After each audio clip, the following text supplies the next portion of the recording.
Wrap up, baby. Okay, so Chag faces out and hold, yeah, put it right there.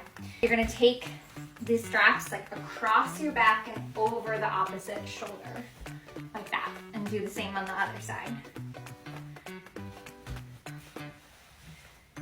There you go. Take both ends and put it through the midsection part. Gather them both together and put them through. I love this thing.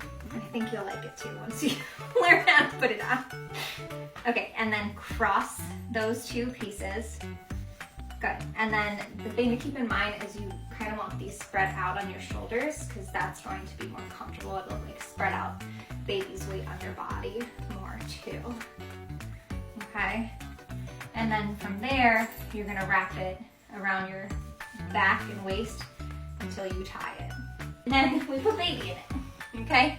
So to put baby in, you're gonna start with the strap that's like closest to your body, so it'd be this one, like the inside one, and you're gonna stick baby's foot in, okay? Yeah, so it goes behind her knee, and then let's do the other side.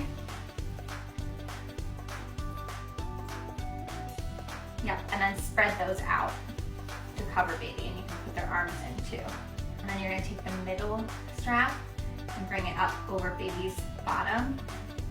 And tuck their legs into it. And bring it up all the way up to the nape of their neck to give them that support too. And there you go, you're baby wearing.